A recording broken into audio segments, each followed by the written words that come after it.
Hey, it's Mazzy, and welcome back again. Bob Dylan and Audiophile records. Audiophile versions of Bob Dylan. That seems just crazy, doesn't it? I've been thinking about this. Now, I'm recording this in 2024. 50 years ago this year was the first time I saw Bob Dylan live. But I want to go back even further to when I was 7 years old. And I have a good memory of these periods, but this is a memory that's like stuck with me for my entire life. At some point on Halloween, I was with 4 or 5 of my schoolmates trick-or-treating. And I remember walking up to a house, and we lived down the peninsula from San Francisco in Menlo Park at that point for a few years. And we were up to the door, and one of the kids, and I wish I could remember who it was. I put bubblegum in my food. He kind of used his accent. I put bubblegum in my food. And he would do like that mimicking thing. I had no idea what he was talking about. I put bubblegum in my food. So for a few days in school, us kids were singing that. And I don't remember when he or someone said, oh, by the way, that's Bob Dylan. Who the fuck is Bob Dylan? But that's my earliest recollection of any connection to Bob Dylan. And I didn't even buy a Bob Dylan record until 1965. I think, singles. And of course, the main thing that really hooked me was Like a Rolling Stone. To this day, probably the greatest record Bob Dylan ever made in terms of a song and a recording of a song. But I want to talk about Bob Dylan because for the last several weeks, I've been listening to this box set on Sacd, Super Audio Discs, compact discs, Super Audio compact discs. I bought these when they came out, 2002, 2003, around that time. Columbia put it out. It's an interesting combination of records because it's not all his albums. And these are mixed to use for SACDs. These are multi-layered, higher-end audio, DSD, SACDs.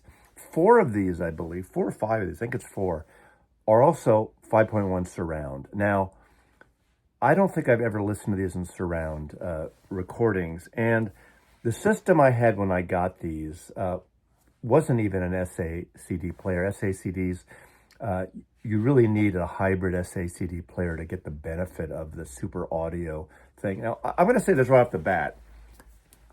I'm a CD guy and a vinyl guy. I prefer vinyl in terms of my listening and concentrating, but when I'm doing things around the house or sometimes at parties, this is the way to go. Or you can stream, I guess, and make playlists. But this was the first time I listened to all these since I've had my Hagel amp that I've had now about 2 years, and the Oppo I've had, 5 years? Whenever they discontinued them, I got one of the last batches of the Oppo SACD hybrid Blu-ray super drive, disc drive.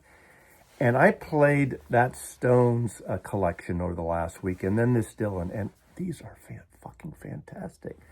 These are audiophile. Now, if all CDs were SACDs, I know the technology didn't exist back then when CDs came about. If they sounded like this, I probably would listen to more CDs.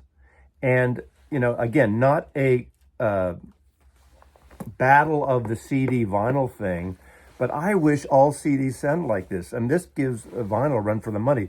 There is still something missing from my point of view in my system from this over a really well-mastered vinyl record. But that, again, let's push that aside. I want to talk about some of these, and then I want to talk about some other things in comparison because I just like the music. And I know I always pontificate and say it's the music stupid, but I definitely want my records and my CDs to sound as best they can on my stereo. But the music first. This is great music. Bob Dylan is still the #1 solo artist in my lifetime and my favorite. No one even comes close. I don't care if you like Bruce Springsteen or Nick Cave or, you know, Paul Simon or anyone else.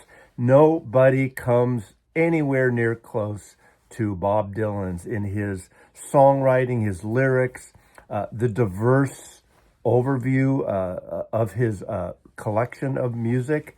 No one else comes close. The Beatles are on another level, but even the Beatles stopped at 1970 and had like a really an 8-9 year, period of music, and that's it. Dylan's still doing it.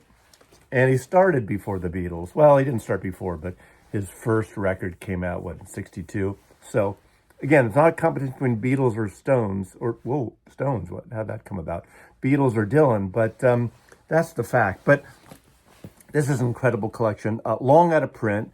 Again, to get the maximum effect, you need an SACD player. And, oh my God, I'll get back to this in a minute. But if you want the best, and you can find clean copies, or you have clean copies, the 2i, the originals of the Dylan, the early records, obviously, until the 70s, these are the ones. But a lot of these records are played. All those commies and socialists playing this stuff in the early 60s, and those hippies and those beatniks playing Bob Dylan records, the whole folk scare and folk revival of the early 1960s and protest movement, they played those records. They didn't give a crap if, they would clean them or take care of them. They just stack them and play them. That's how records were treated back then, for the most part. Another thing that, as an option, if you can still get it, and this was in print for, 5, 6, 7, 8 years, and reasonable, and repressed. This came out. This is Columbia, the original mono recordings. This has all the mono recordings, replica sleeves. Columbia put this out, apparently all analog, fantastic. And this was for a reasonable price. This has everything up until John Wesley Harding, and then it has a separate booklet in here that goes over this entire catalog. Now, Steve Berkowitz works for Sony, Columbia Sony, and he's the one that really curated a lot of the legacy reissues during the CD era.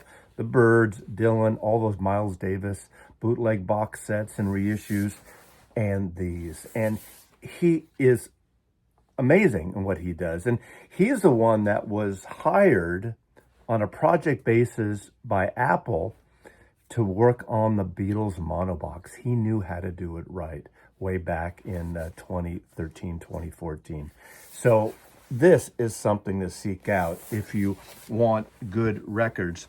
Another option is this. Now, this is everything up to a point. This is volume 1. This is on CD, the complete album collection. Now, these are not SACDs, and they sound really good. But the SACDs of the ones that are in that other box sound better. But look at this. This is pretty much everything. Wow. This goes up to, there's 46, 47, 48, 46, 47 discs here. Has like a rarities kind of disc here called, what's it called? Sidetracks. That's it. And a booklet. This is pretty awesome. Dylan. And what I like about this, I just like these these little cardboard sleeves. Who needs jewel boxes? The biggest waste of space. And I just like a small album replica like the Japanese do, those small, with the inner sleeves even. That's the way to go. And for me, the greatest trilogy of Bob Dylan records, where his voice is the Dylan I associate with and love the best, aside from the early folk songs, is when he goes electric. And that is Bringing It All Back Home, Bob Dylan. This is a Mobile Fidelity edition. Highway 61, of course, with the great Like a Rolling Stone. And Blonde on Blonde, which is my all-time favorite #1 Dylan record. One of my cherished collections was this limited edition called The Cutting Edge. These are those 3 albums, and literally every take. Now, This isn't a set for everybody. This is not a set for the faint of heart. This is a set that goes through every version, and it's like an archaeological dig of Bob Dylan around that time of those three great friggin' records, where you hear him change the tempo, change the lyrics, change the arrangements over several days. The Cutting Edge, 1965, 1966, is a stupendous set. Long out of print. Again, not for everyone. How many people want to hear 10, 11, 12, 15 versions of Like a Rolling Stone? Well, I do. Not all the time, but I really like to hear a genius like that create that and working on it. And I love when I've read about in various books of his recording on Blonde on Blonde. Again, my favorite Dylan record. And they end up going to Nashville to work on it. Bob Johnson produced this. And it's just a stunner. They're with Al Cooper again on organ. The organ playing on this, and just it adds that extra thing that was amazing, like a Rolling Stone on Highway 61. When you hear all those great arrangements in Nashville and working on, like, Sad-Eyed Lady, the Lowlands on here, Dylan was writing lyrics in the studio until 2, 3 in the morning in Nashville, while those session musicians who are used to playing, knowing the track, working on the track, they're sitting around for hours while getting paid while Dylan wrote lyrics. Let's go back to this, because this is what I really want to talk about. Now, I have major MoFi records, and the MoFi, to me, are amongst the best way to listen to Dylan these days. I like, they've been putting out the super vinyl, the single ones. The double 45s are good. I have some double 45s of the MoFi of Dylan records, and they sound excellent. But, if push comes to shove, I would definitely trade double 45s. I don't like the inconvenience and the breakup of the flow. Yes, there's an edge if you A, B, and hear it. And they're wonderful. They sound wonderful. So there is some well-recorded things. And in fact, Blonde on Blonde is probably not the greatest recorded record of some of these records. Of course, the early ones of John Hammond and Bob Johnson, where they're recorded like jazz records. Very simple, a guitar and a microphone and a voice, a couple mics, and that's pretty much it. And so they're going to sound great when they're mastered well, when they're cut well. But again, I played this box. Now, as I said, some of them are 5.1 surround. Now we're into Atmos. I don't know if they'll ever redo these in Atmos, but I'm not a surround person. I couldn't care less about surround. But I listen to all these. For instance, Freewheelin' Bob Dylan. Okay, you go with Blown in the Wind. You can't get more basic than a guy in a guitar singing a folk song, a protest song on here. Masters of War as well. Hard Rain's Gonna Fall. Don't Think Twice, It's All Right. I mean, this plays like an early greatest hits here. It's so good. Oxford Town, another side of Bob Dylan. And this also is surround. Now, I don't have surround. I'm sure it's interesting. To me, surround tends to be gimmicky. I know some people like to be immersed in that, like you're at a real concert when you're feeling everything around you. But stereo imaging can give you that, not the same way. And sometimes the way an engineer mixes something, from my point of view, it's like, get some birds here, get some rain up here, Okay, not my thing. All I really want to do, of course, it might be the first version I ever heard of that was by Sonny and Cher singing that. What a great song. Spanish Harlem Incident, Chimes of Freedom, Motorcycle Nightmare, My Back Pages. One of the first Dylan songs that really I connected with. I just love the storytelling, the songs, the lyric content of My Back Pages. And of course, It Ain't Me, Babe. I think I love the Turtles version of that. All these bands that were doing Dylan songs in the 1960s. What an opening track, Subterranean Homesick Blues. You got Maggie's Farm, Love Minus, Zero, No Limit, Bob Dylan's 115th Dream, of course, Mr. Tambourine Man, and the wonderful Gates of Eden on here. It's All Right, Ma, and It's All Over Now, Baby Blue. I mean, Tom Wilson produced this one, and it is incredible.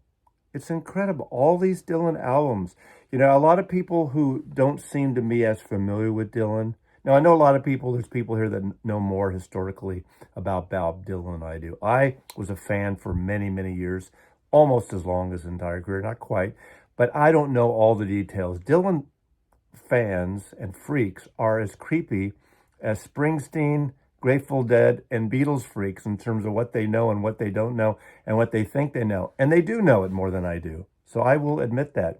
But I mean, this album, this is the start of it. This is the going electric thing.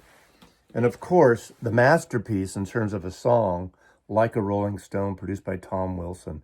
The rest of this album was produced by Bob Johnson. John Wesley Harding, what a great thing. Now, this is just a stereo, SACD, not surround.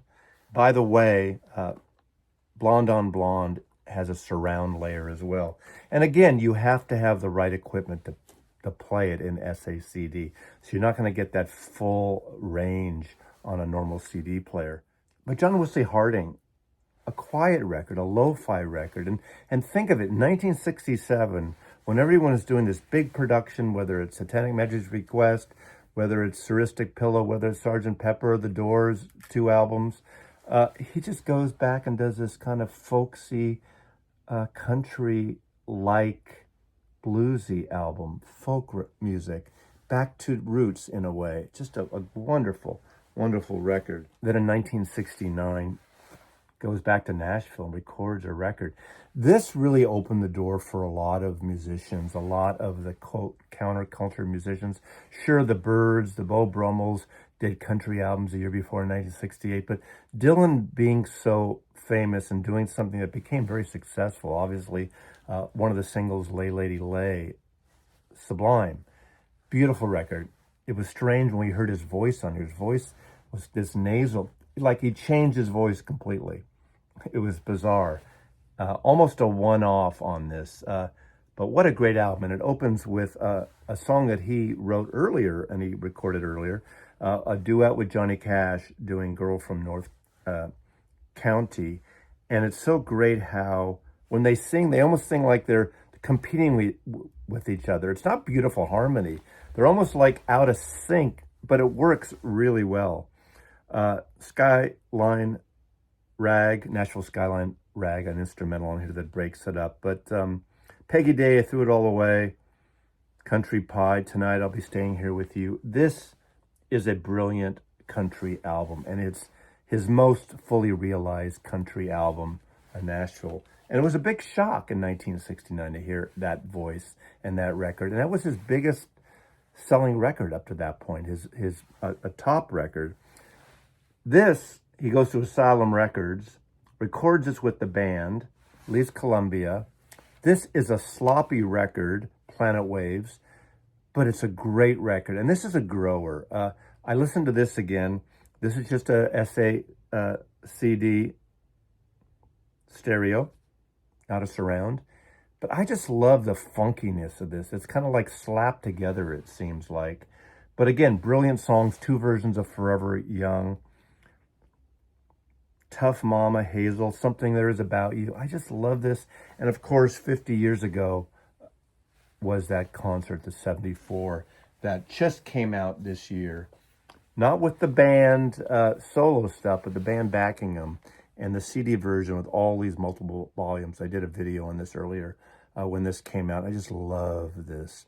But again, these kind of multi-disc large packs aren't for everyone. You got to be all in on Dylan to sit through that. But you don't have to sit through every show at once. I mean, you can't. You can. It'd be a long, long, long weekend. But I love this. Then, of course, I think the people who really didn't follow Dylan did an album in 1974, and it brought him an entirely new audience. And some consider it's the best recorded record of his and the most accessible. And of course, that is Blood on the Tracks. This edition, SACD, stereo and a surround. Again, I haven't heard the surround component. What a great record. Of course, he records it in New York and changes some of the songs in Minneapolis. And there's several versions of it. The other original version finally came out several years ago on one of the bootleg series sets. But you can't deny, I mean, it's a beautiful breakup album. Every song is beautiful. And it just, all of a sudden, Dylan, he never went away, but all of a sudden, people recognize his brilliance again. The people who the casual listeners, this was the one that brought people, and it was a fully realized record, even in Dylan's own way of seemingly just throwing it up and recording it and putting these songs together. This is a fantastic album. And then, of course, 2 years after Blood in the Tracks, he puts out Desire. Interesting album, and I saw him the most in the 70s, and for all the tours he did in the 1970s.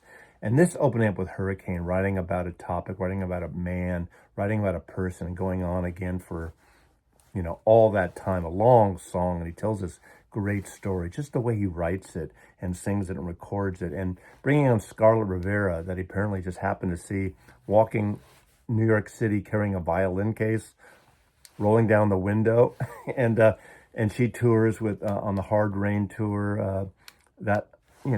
Incredible stuff. Emmylou Harris is on here with no instructions, just sing, Emmylou. Song Sarah, of course. He was really breaking up with his wife again. But what a great album. But sounds better than ever. This album took me a while, but I saw him in Europe on this tour in Rotterdam at a big festival with Eric Clapton. And this was like the big ongoing, like the Vegas type of Neil Diamond band. Saw the show again in Oakland when I got home from Europe. And I didn't latch on to this right away. And that tour and the Budokan album that released, I love that now. Changing the Guards on here is a great, great song. As is Your Love in Vain, Senor, Bob Dylan, Street Legal, 1978.